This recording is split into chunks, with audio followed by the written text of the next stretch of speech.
अस्सलामुअलैकुम स्टूडेंट, इस वीडियो में हम चैप्टर नंबर 13 का लास्ट टॉपिक डिस्कस करेंगे। जैसे कि हम हर चैप्टर के एंड में जो भी हम पढ़े थे रेस्पिरेशन, उसके मुतालिक हमने डिजीज़ को डिस्कस किया, फिर हमने किडनीज़ की डिजीज़ को डिस्कस किया, फिर नर्वस सिस्टम हमने पढ़ा, उसकी डिजीज़ को डिस्कस किया।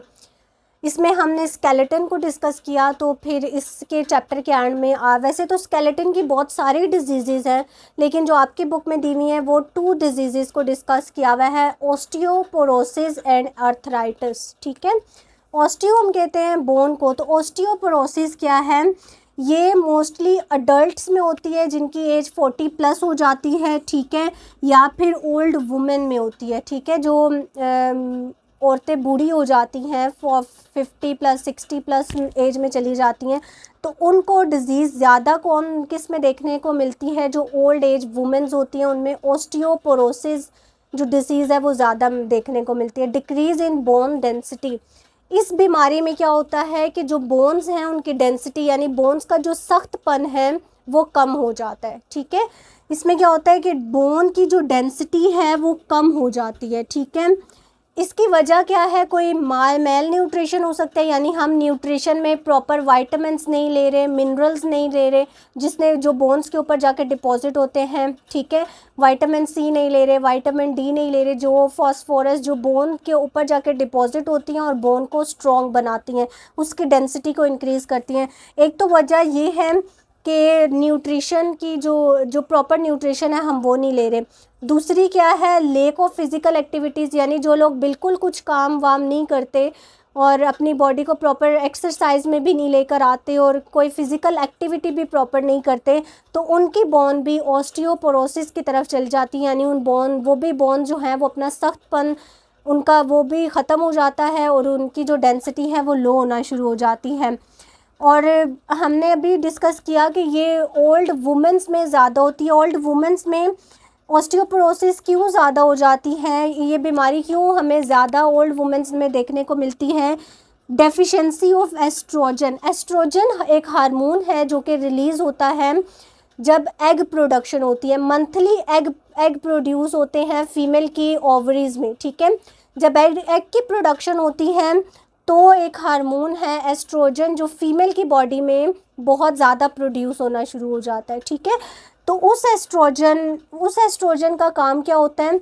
वो किसी हद तक बोन्स के ऊपर मिनरल को डिपॉजिट कराने में भी बहुत ज़्यादा हेल्पफुल होता है। ये एस्ट्रोजन जो हार्मोन रिलीज़ होता है, ये बोन के ऊपर जो मिनरल डिपॉजिट हो रहे होते हैं उनमें ये हेल्प आउट करता है। अब देखिए, जो ओल्ड एज वुमेन्स होती हैं उनके अंदर रिप्रोडक्टिव साइकिल स्टॉप हो जाती है, वहाँ पर कोई एग की प्रोडक्शन नहीं होती। जब एग प्रोड्यूस नहीं होंगे तो एस्ट्रोजन जो हार्मोन है वो रिलीज़ होना भी ख़त्म हो जाएगा। ठीक है, या बहुत कम अमाउंट में रिलीज़ होगा।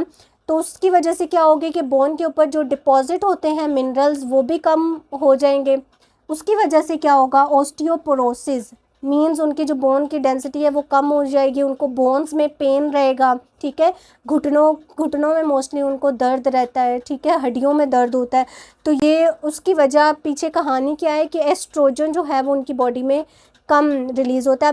नेक्स्ट जो स्केलेटन सिस्टम की डिजीज़ को डिस्कस किया हुआ है वो आर्थराइटिस है। आर्थराइटिस में क्या होता है? इन्फ्लेमेशन इन जॉइंट्स में इन्फ्लेमेशन हो जाती है। ठीक है, जहाँ जहाँ जॉइंट्स, अब ये नहीं है कि कोई स्पेसिफिक जॉइंट है उसमें जाके इन्फ्लेमेशन होगी तो हम उसको आर्थराइटिस कहेंगे। जहाँ जहाँ जॉइंट्स, अगर किसी भी जॉइंट में इन्फ्लेमेशन होती है तो उसको हम क्या कहते हैं? आर्थराइटिस। ये भी ओल्ड एज में होती है। ठीक है, जब बोन्स जो हैं वो कमज़ोर होना शुरू हो जाती हैं, हम प्रॉपर फूड इनटेक नहीं कर रहे होते जो हमें खानी चाहिए, या हम फिज़िकल एक्टिविटीज़ को कम कर देते हैं। ठीक है, ओल्ड एज में हम क्या देख रहे होते हैं कि जो ओल्ड एज में चले जाते हैं वो ज़्यादा काम करना भी छोड़ देते हैं। ठीक है, वो ज़्यादा रेस्ट करना पसंद करते हैं, तो उनकी वजह से जो उनकी बॉडी के अंदर बोन्स होती हैं वो भी वीक होना शुरू हो जाती हैं। ठीक है, उसको हम आर्थराइटिस, उनमें इन्फ्लेमेशन होना शुरू हो जाता है। कॉमन इन ओल्ड एज है। पेन होता है। स्टिफनेस इन जॉइंट्स, यानी जो जॉइंट्स है वो सख्त और स्टिफ हो जाते हैं। ठीक है, प्रॉपर मूवमेंट उनकी नहीं रहती। इसमें हमारे पास मोस्टली हिप जॉइंट या एंकल जॉइंट, ये वो जॉइंट्स हैं जो वेट बेरिंग है। ठीक है, जिनके ऊपर हमारी बॉडी का वेट जो है वो एक्ट करता है। तो ये जॉइंट्स जो हैं इनके अंदर ज़्यादा इन्फ्लेमेशन होना शुरू हो जाती है, जिसको हम आर्थराइटिस कहते हैं। अब इससे बचने के लिए हम मोस्टली क्या ले रहे होते हैं, जब हमें बॉडी में कहीं पर भी पेन होता है हम पेन किलर लेते हैं, ठीक है, या अगर हमें पता चलेगा कि इन्फ्लेमेशन हो गई है, इसकी वजह से पेन है, तो फिर हम कोई एंटी इन्फ्लेमेटरी मेडिसिन्स लेते हैं इससे बचने के लिए। अब आर्थराइटिस की हमारे पास 3 टाइप्स हैं, osteoarthritis, rheumatoid arthritis and gout, ठीक है। ऑस्टियोआर्थराइटिस में क्या होता है कि कार्टिलेज जो है वो डीजेनरेट हो जाती हैं। अगर आपने मेरा प्रीवियस लेक्चर लिया हुआ है तो उसमें मैंने आपको बताया था कि जो कार्टिलेज सॉफ्ट बोन्स हैं वो हमारे वर्टिब्री एक एग्जांपल है, वैसे तो हमारी बहुत सारी ऐसी एग्जांपल्स हैं जहाँ बोन्स के साथ कार्टिलेज भी प्रेजेंट है, ठीक है। एक क्लियर एग्जांपल जो मैंने आपको प्रीवियस लेक्चर्स में भी दी हुई है वो क्या थी कि जो वर्टिब्री हैं, वर्टिब्रल कॉलम में जो वर्टिब्री 26 वर्टिब्री हैं, हर वर्टिब्री के दरमियान में 2 वर्टिब्रीज हैं तो उनके दरमियान में कार्टिलेज प्रेजेंट होता है, ठीक है। जब हमने कार्टिलेज की टाइप्स पढ़ी थी तो हमने देखा था कि फाइब्रस कार्टिलेज जो है वो वर्टिब्री में प्रेजेंट होता है, तो वो क्या होता है, वो डीजेनरेट होना शुरू हो जाता है, ठीक है।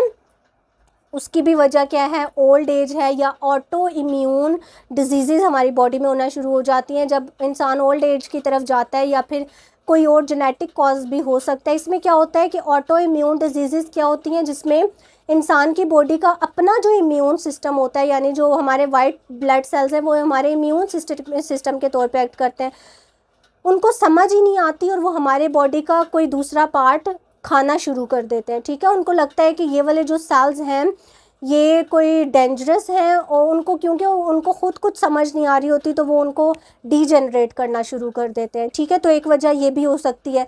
ऑस्टियोआर्थराइटिस में क्या होता है कि वो जो कार्टिलेज हैं जो 2 बोन्स के दरमियान में प्रेजेंट है वो क्या होता है, डीजेनरेट होना शुरू हो जाता है। अब देखिए जब कार्टिलेज डीजेनरेट होना शुरू होगा, अगर हमारी वर्टिब्री में भी जो कार्टिलेज है वो डीजेनरेट होगा तो क्या होगा, जो वर्टिब्री आप थोड़ी बहुत उनमें लचक है, हम नीचे मुड़ सकते हैं, ठीक है, वो क्या हो जाएगा, वो स्टिफ हो जाएंगे।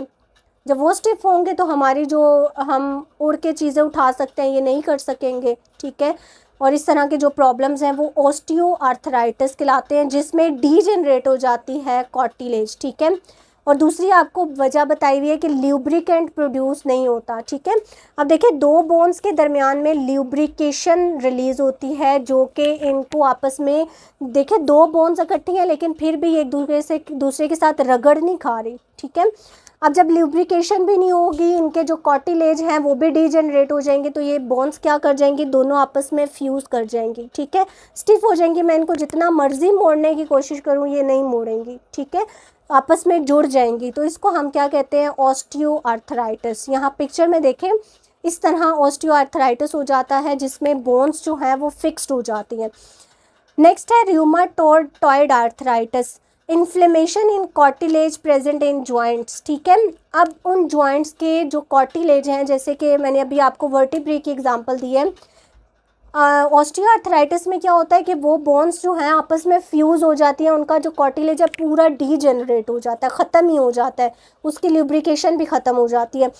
रूमेटॉइड में क्या होता है कि वो कार्टिलेज इन्फ्लेमेशन उनमें होना शुरू हो जाती है, ठीक है, जॉइंट्स के अंदर, तो उसको हम रूमेटॉइड आर्थराइटिस कहते हैं। गाउट, इसमें क्या होता है, एक्यूमुलेशन ऑफ यूरिक एसिड। अब आपने सुना होगा कि किसी भी इंसान का या कोई टेस्ट हम करवाएं तो हमें पता चलता है कि हमारी बॉडी में यूरिक एसिड की जो एक्यूमुलेशन है वो ज़्यादा होनी शुरू हो गई है, ठीक है। तो एक्यूमुलेशन ऑफ यूरिक एसिड, ये यूरिक एसिड जाके बोन्स के ऊपर डिपॉजिट होना शुरू हो जाता है और इसकी वजह से भी बोन्स स्टिफ हो जाती हैं, हार्ड हो जाती हैं, ठीक है, और हमें पेन फील होता है। तो ये क्या है, गाउट। तो ये 3 टाइप्स हैं, osteoarthritis, rheumatoid arthritis and gout.